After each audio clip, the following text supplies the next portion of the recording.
Baik. Assalamualaikum warahmatullahi wabarakatuh. Perkenalkan saya Ridwan dengan 002 di Atas Manajemen 2024.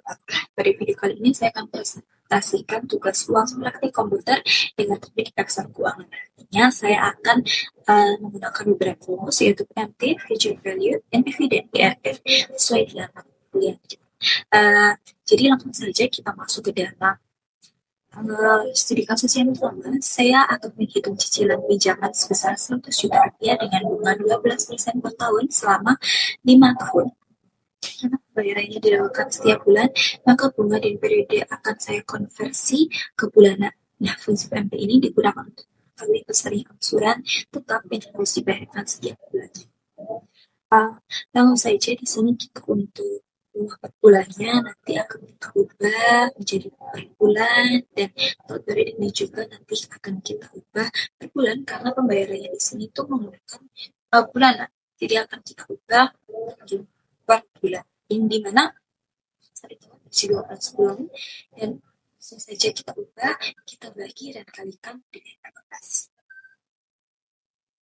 Langsung saja di sini bunga per bulannya kita bagi dengan sama dengan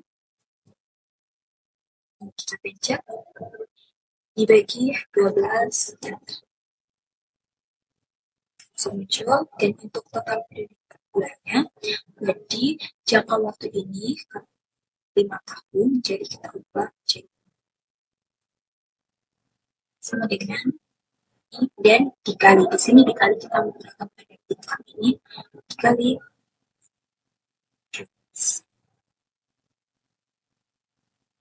seperti ini sudah muncul, dan ini sudah bersifat berat.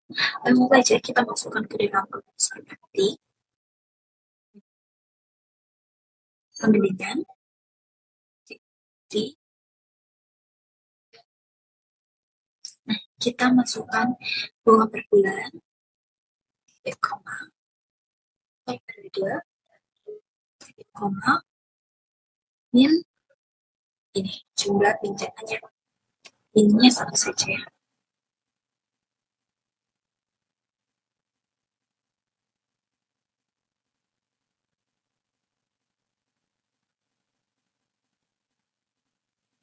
Seperti ini. Mengapa 100 juta ini dimasukkan sebagai dana negatif? Karena ini dalam konsep arus kas Excel-nya ya, sudah termasuk konsepnya. Ini pinjaman dianggap sebagai kewajiban yang akan menghasilkan bayaran keluar di periode berikutnya. Jadi, berdasarkan hasil perhitungan PMT ini, diperoleh angsuran bulanan sebesar kurang lebih 2.224.444 sekian, yang artinya dengan pinjaman sebesar 100 juta rupiah ini tadi dengan bunga 12% per tahun dan tenor 5 tahun, peminjam harus menyiapkan dana sebesar ini setiap bulan secara konsisten. Baik, seperti itu langsung saja kita masuk ke studi kasus yang kedua. Sini saya mensimulasikan perencanaan biaya pendidikan dengan menabung 1 juta rupiah per bulan selama 10 tahun, dan si future value ini akan digunakan untuk menghitung nilai tabungan di masa depan dengan mempertimbangkan bunga macam. Sama seperti tadi, untuk suku bunga tahunnya saya bagi menjadi 12, dan untuk periode saya kali dengan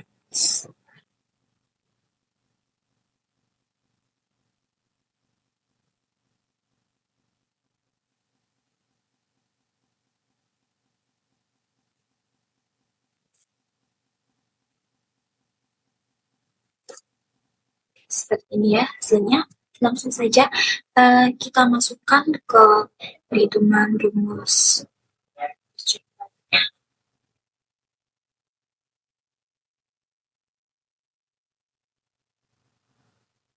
Baik, yaitu sama dengan future value bunga per bulan titik koma periode titik koma sama seperti tadi setiap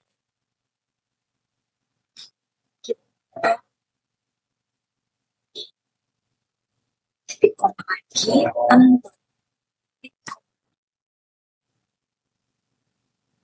dan A. Baik, sudah keluar dari hasil perhitungan future value ini, total dana yang akan terkumpul setelah 10 tahun ada sekitar 193.877 juta. Lalu menunjukkan bahwa menabung 1 juta rupiah per bulan dengan bunga 0% per tahun dapat menghasilkan akumulasi dana yang jauh lebih besar dibandingkan total setoran awal. Seperti ini untuk future value, langsung saja kita ke studi kasus yang ketiga dan terakhir. Di sini sudah saya sediakan tabelnya dan juga sudah ada diskon rate sebesar 10%. Di sini pada studi kasus yang ketiga, saya menganalisis kelayakan sebuah proyek dengan investigasi awal sebesar 50 juta rupiah dan fungsi NPV ini digunakan untuk melihat apakah proyek memberikan nilai tambah, dengan IRR-nya menunjukkan tingkat pengembalian internal proyek tersebut. Langsung saja setelah data yang sudah kita siapkan dan diskon rate yang sudah ada, masukkan rumus NPV sama dengan dalam kurung. Nah, di sini kita masukkan diskon rate-nya, titik koma. Data ini kita masukkan, kita blok semuanya dari tahun pertama sampai tahun kelima.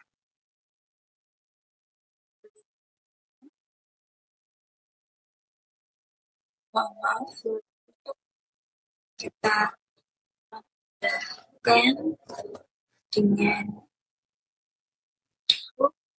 kita sudah keluar dari hasil perhitungan NPV ini menunjukkan nilai positif yaitu sekitar 6.800 sekian ya, dan ini tuh berarti proyek mampu memberikan nilai tambah setelah memperhitungkan nilai uang sehingga secara finansial proyek ini layak untuk dijalankan. Lalu yang terakhir langsung saja kita hitung IRR-nya sama dengan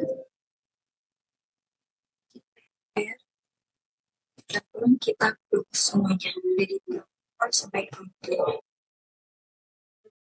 Tutup kurung dan enter. Baik, berdasarkan hasil perhitungan IRR ini terdapat 14% ya, dapat disimpulkan bahwa proyek ini mampu menghasilkan tingkat pengembalian tahunan sebesar 15%. Karena nilai lebih tinggi dibandingkan tingkat diskonto yang atau biaya mobil yang tadi itu sebesar 10% diskonnya, maka proyek ini dinilai menguntungkan dan layak untuk direalisasi. Baik, seperti itu tadi sebagai dari praktik yang sudah saya lakukan dapat disimpulkan bahwa Microsoft Excel ini sangat membantu dalam pengambilan keputusan keuangan ya, karena penghitungannya juga lebih cepat, dan menurut saya minim kesalahan. Dan melalui penggunaan fungsi PMT, future value, NPV, dan IRR, jadi tidak hanya menghitung angka, tapi juga belajar mengambil konsekuensi keuangan dari setiap keputusan, baik itu tadi dari pinjaman, perencanaan, maupun investasi. Oleh karena itu, pemasangan Excel keuangan ini menjadi keterampilan pentingnya bagi mahasiswa manajemen sebagai dasar analisis sebelum mengambil keputusan secara rasional dan berbasis data. Sekian yang dapat saya sampaikan, kurang lebihnya saya mohon maaf. Terima kasih. Wassalamualaikum warahmatullahi wabarakatuh.